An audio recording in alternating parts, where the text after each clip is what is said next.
All right, let's jump right in. We're about to unpack one of the most incredible stories ever told. It's a high-stakes, cross-country mission to find a wife, and it's all drawn from the pages of an ancient text. Now, I know what you're thinking. Matchmaking. But trust me, this is no simple setup. We're talking about a story of deep faith, incredible loyalty, a really bizarre and sacred oath, and a test of character so profound it would literally shape the destiny of nations. This is a real adventure. So here's where it all begins. We've got a patriarch, Abraham. He's old, he's rich, and he is seriously worried about the future. He's got his heir, his son Isaac, but Isaac isn't married. And for Abraham, finding the right wife for his son is the single most important piece of unfinished business in his life. To get this mission accomplished, he calls in his #1 guy, the servant who runs his entire household, and he makes him swear this really ancient, really serious oath by placing his hand under Abraham's thigh. It was a physical act that basically bound the servant, body and soul, to seeing this mission through to the end. Now, the mission came with 3 very specific, non-negotiable conditions. Rule number 1, the bride absolutely could not be from the local Canaanites. Rule number 2, the servant had to travel all the way back to Mesopotamia, where Abraham was from, to find a wife from his own family tree. And rule number 3, well, that was the real curveball. Under no circumstances, 0, was he allowed to take Isaac with him. So think about the sales pitch here. The servant has to convince a young woman to leave her family, her home, everything she's ever known, to travel to a new land and marry a man she has never even met. I mean, the stakes just could not be higher. So the servant agrees, he takes the oath, and he hits the road. And this is not just him in a backpack. He takes 10 of his master's camels, all loaded down with expensive gifts and supplies. He's basically a one-man diplomatic envoy on a mission of huge importance. After what must have been a very long journey, he arrives at a well just outside the city. It's evening, which is when the women would come to draw water. But, how is he supposed to know who's the right one? He can't just go by looks. So he comes up with this brilliant test. It's not a test of beauty, it's a test of character. He decides to test for what you could call radical generosity. He prays for a very, very specific sign. He's going to ask a young woman for a drink of water. Now, if she just says yes, that's just common courtesy, right? But if she says, sure, have a drink, and you know what, I'll water your 10 camels too, that'll be the one. That will be the sign. Let's just break this down for a second, because this is what's so genius about his plan. He's creating a contrast between 2 totally different levels of kindness. Asking for a little sip of water for himself, that's a tiny request. Anyone might do that. But volunteering to water a whole caravan of thirsty animals, that is an act of extraordinary, over-the-top, unprompted generosity. That is the kind of character he's searching for.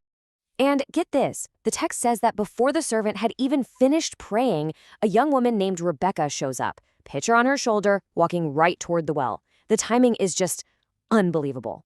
The servant runs up to her and asks for a drink. And she immediately says, "Drink, my lord." And then, just like he had prayed for, totally on her own, she offers to draw water for all his camels until they're completely full. Let's just pause on that number for a second. Not 1 camel, not 2, 10. An entire caravan that has just trekked across a desert. And here is where you really get the scale of what she offered to do. A single thirsty camel can chug over 30 gallons of water. That's about a bathtub full. So for 10 camels, Rebekah just volunteered to haul hundreds of gallons of water by hand from a well. This wasn't just a kind gesture. This was a feat of incredible physical strength and profound generosity. The servant is just stunned. He's speechless. The text says he just stood there watching her, wondering if this was actually happening. He waits until her immense task is totally done. Then, before he even asks her name, he gives her these very valuable gifts, a gold earring and 2 heavy gold bracelets. It's like an immediate reward for her incredible character. So when Rebekah finally reveals that she's the granddaughter of Abraham's own brother, the servant knows his prayer was answered down to the last detail. He just bows his head and thanks God right there. Meanwhile, Rebekah's brother, Laban, spots the expensive jewelry and, well, he pretty quickly invites the servant back to their house. So they get a meal ready for him, but the servant's focus is just unbreakable. He says, "I will not eat until I have told mine errand. Business before pleasure." His dedication to his master is just absolute. He tells them the entire story, Abraham's oath, the specific rules, and of course the incredible sign at the well. And then he puts it to them plain and simple. Are you in or are you out? Tell me yes or no so I can figure out my next move. It's direct, it's honest, and it's urgent. And the family's response is immediate. They totally see the hand of God in all of this. They basically say, look, this is from the Lord. It's not our place to say yes or no. For them, the deal is done. Rebekah is going to be Isaac's wife. But just when it seems like everything is settled, we hit one last snag.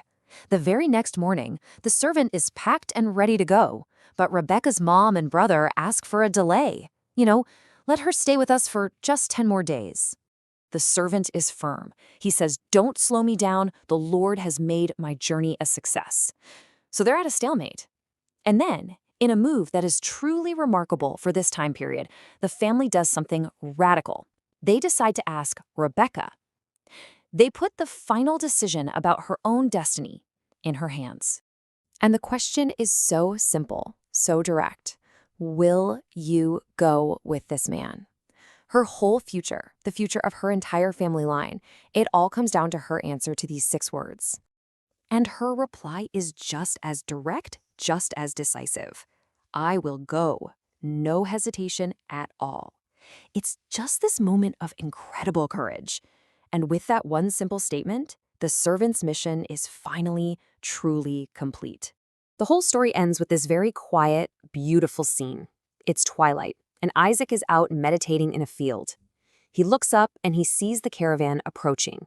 From a distance, Rebekah sees him too, and she covers herself with a veil as a sign of respect.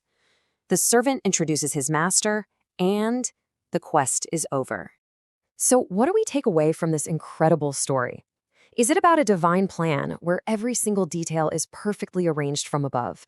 Or is it really a testament to the power of human character, to the servant's loyalty, Isaac's patience, and most of all, to Rebekah's life-changing act of radical kindness at a well? The story seems to suggest that maybe, just maybe, the divine plan is found in exactly those moments of human kindness.